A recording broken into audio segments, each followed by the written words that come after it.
Hmm. So, YouTube dropped a massive update to the YouTube Partner Program. I'm going to use the second channel to talk about it because if I put this on my primary channel, I doubt it gets 300 views and the algorithm's going to punish me for it because that's all that seems to matter to YouTube now. It's about not about celebrating interest anymore. It's about, maximizing profits, even if it means homogenizing society to watch the same 4 to 5 types of content. But whatever. Let's talk about this. So, starting February 1st, 2027, the barrier to entry for long form monetization, originally 4,000 watch hours, is now 8,000 watch hours for the last 365 days. And for YouTube Shorts creators, it's no longer 10 million views in the last 90 days, it's 20 million. Now, full disclosure up front, my primary channel is in a position where I'm going to be fine, thanks to you guys watching, and because I'm already in the partner program, because I can stay in the partner program as long as I put out 2 videos every 90 days, or I get 1,000 watch hours in the last year, which is up from just, post something twice a year, which was that original requirement. But looking at the bigger picture of where YouTube is heading, this policy shift is going to break a lot of things that I feel made this platform worth visiting in the first place. Let me talk about Shorts though for a second. Before I do that, I'm going to be completely transparent with you on this. I hate YouTube Shorts. I find 90% of it to just be lazy slop. And matter of fact, I think for a while, like I had 30, 40 videos in a row where I'd seen nothing but AI slop. It's just, low effort content, quick dopamine. I know there are some exceptions out there. Don't get me wrong. There's some exceptions that have been really good. But there's a reason I've only ever made 9 YouTube Shorts in my entire primary channel. And they get roughly the same number of views as my other content. At absolute best, to me, Shorts should be nothing more than a billboard, a tool to promote your actual long-form, high-effort content. And I feel like TikTok has kind of ruined that for a generation because I feel like there's an attention span issue going on with people who watch too much of this content. And it's also kind of funny they're making it harder for YouTube Shorts creators than it already was because they were leaning into Shorts for a good while. Believe me, you can ask like any of my other friends also who do YouTube as well. And it seemed like they were trying to push everyone towards Shorts. And we knew why, because they could pay less for more engagement. It was 20 cents per 1,000 views compared to $10 with long form content. But all in all, when it comes to long form, I feel like they're punishing creators who actually spend time building deep, meaningful videos. See, when you double the watch hour requirement to 8,000 hours, you force small and emerging creators into a corner. They can't afford to sit down and make a video about something they're genuinely passionate about anymore. I mean, they can, they just won't get paid for it. Ads will continue to show on their screen, but YouTube gets 100% of the revenue. Instead, they will have to either hard pivot, like I actually tried to for a while with personal finance, or start over with a topic that is more trendy and just pray they make it.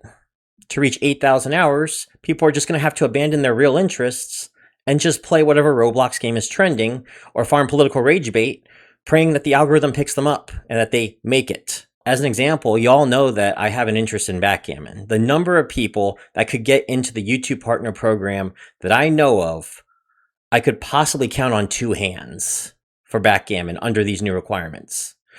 Outside of Backgammon Galaxy, which is one of the biggest backgammon companies out there and the #1 player in the world, Mochi, who is going to make 8,000 watch hours?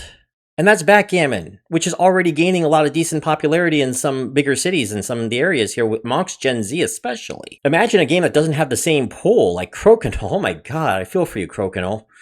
Shout out to Board Game Sports Network for that one, by the way. He did an entire channel dedicated to Crokinole. It's a genuinely fun game to watch, but from what I saw and what Gemini could research right now, the number of people that would qualify for the YouTube Partner Program that hasn't already qualified that do Crokinole is 0. That's right, none. The problem is, it's turning YouTube into old school Hollywood. You're no longer creating out of passion. You're auditioning for the corporate algorithm, praying you hit the lottery, and conforming to whatever gets numbers fast just to survive. And that sucks, man. Some of the coolest, most fascinating things I've ever learned in my life came from tiny micro niches on YouTube obscure hobbies, hyper-specific tutorials, passion projects, things like that. The reality is, even if you are now the single greatest number one creator in a tiny micro niche, your potential audience size might mean you could barely hit 4,000 watch hours a year. Hitting 8,000? Good luck. And I get why YouTube is doing this. They want to get rid of AI slop and demonetize them the best that they can. And I totally understand that. I have my own issues on AI I need to talk about too, but in doing so, YouTube is essentially locking the front door on niche creators by doing this. If your topic doesn't appeal to enough casual viewers now, YouTube is letting you know that your time isn't worth monetizing. And this isn't just a creator problem, it's a societal problem. We live in a world right now where people are following the crowd more than ever. And not in a good way. Independent thinking and niche interests are becoming swallowed up by these echo chambers. And when YouTube disincentivizes small, unique creators from making content, viewers lose the chance to see things other than insert Roblox or Pokemon video, or insert video on how much you hate Trump, or love Trump, or socialism, or the manosphere. The same old political crap that I see day in, day out, or, whatever interest in sports and all that, or there's, outside of like mainstream interest stuff is what I'm talking about. Young people opening the app aren't going to get exposed to interesting alternative paths or new hobbies. They're just going to be fed the 100,000th generic Roblox or Minecraft video because that's all the system rewards.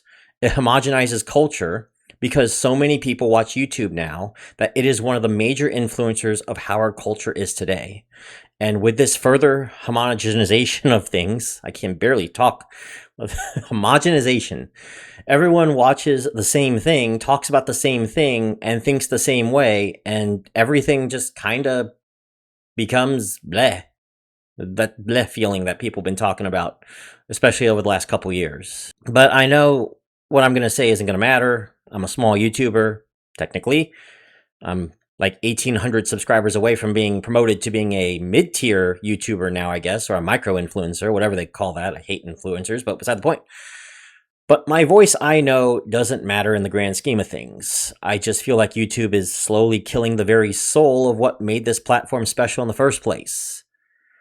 When you make it so that only mass appeal, trend-chasing content can earn a dime, what we got turns from an open creative platform to just digital antenna TV. And I'm going to be honest with you, my antenna TV has more variety than a YouTube recommended screen after 2 searches. I'm going to keep making the content that I love though, and I'm lucky enough that y'all are here to support the primary channel so I don't have to worry about hitting these arbitrary numbers, at least for now.